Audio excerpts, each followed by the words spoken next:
भगवान श्री कृष्ण की गुप्त साधना।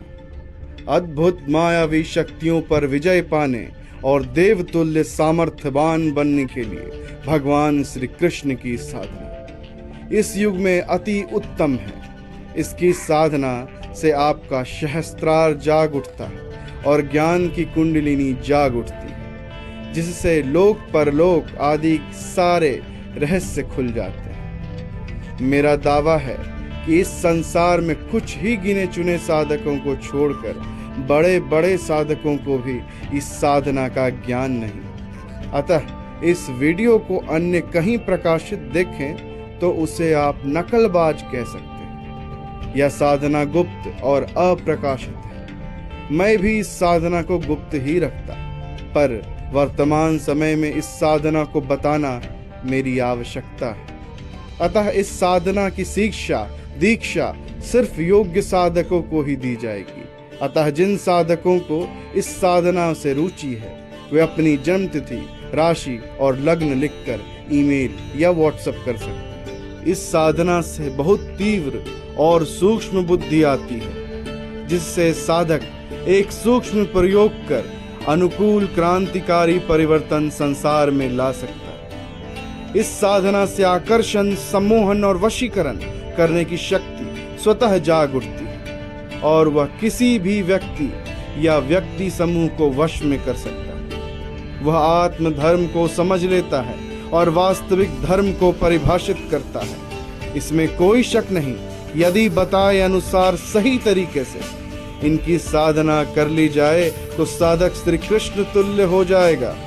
वह अद्भुत माया जाल फैला सकता है और वह खुद माया से मुक्त बना रहता है। उनके एक एक कहे शब्द सत्य साबित होते हैं, क्योंकि उन्हें पता होता है कि आगे क्या होने वाला है। वर्तमान युग में ऐसी परिस्थितियां बन रही है कि सही दिशा देने के लिए यह साधना एक आवश्यक अंग बन गया है।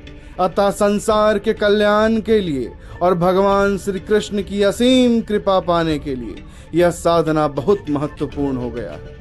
महाभारत होने वाला है। मैं अपने सभी प्रिय साधकों को यह साधना करने का निर्देश देता हूँ।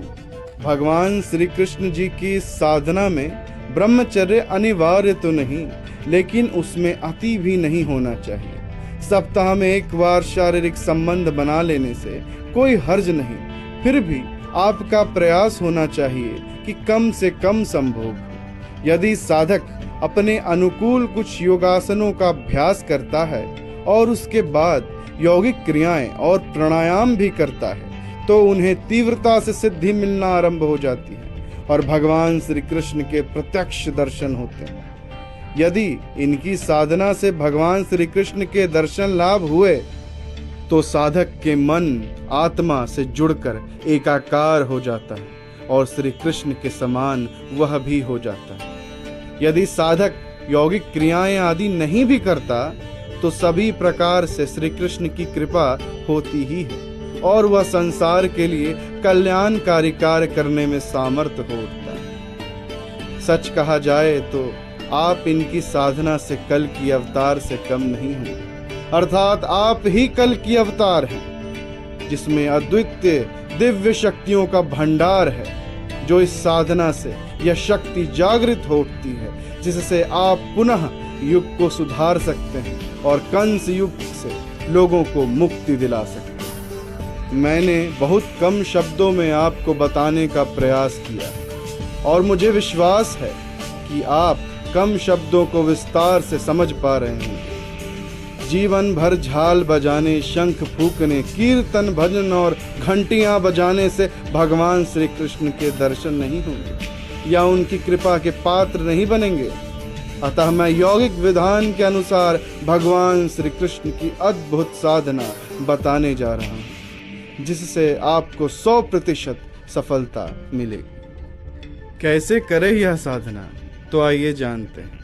इस साधना को सिर्फ देख समझ कर ना करें, साधना की दीक्षा लेकर ही साधना करें। ब्रह्मचर्य के बारे में बताया जा चुका है कि जहाँ तक संभव हो ब्रह्मचर्य ही रहें। आप अपनी शक्ति को व्यर्थ ही निचोड़ कर बहाए नहीं।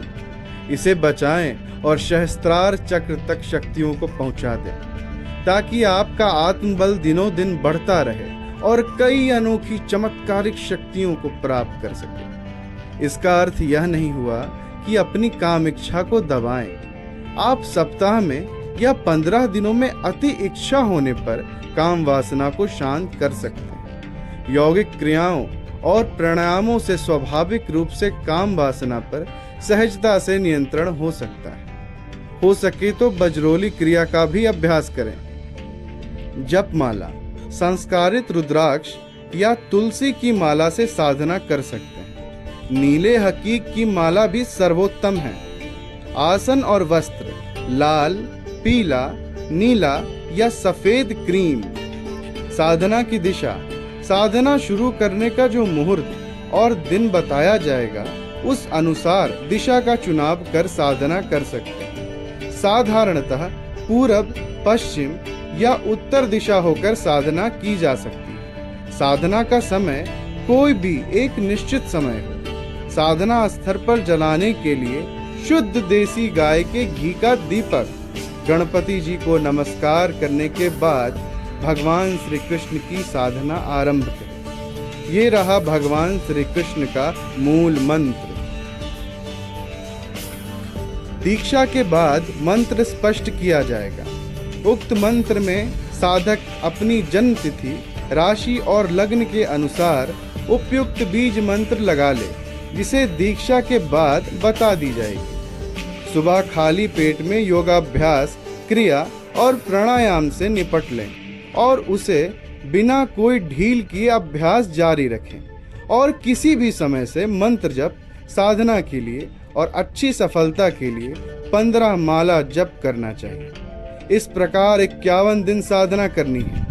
इस साधना को वर्ष में 3 बार करने से पूर्ण सिद्धि हो जाती है और भगवान श्री कृष्ण के दर्शन भी होते हैं। इस साधना को करना बहुत सरल है, जिसमें दशांश हवन कर्म करने की आवश्यकता नहीं, बल्कि आपका प्रेम और श्रद्धा ही आपको सिद्धि दिलाएगा। वीडियो में अंत तक बने रहने के लिए आप सभी का धन्यवाद। अधिक जानकारी के लिए डिस्क्रिप्शन बॉक्स देखना ना भूलें।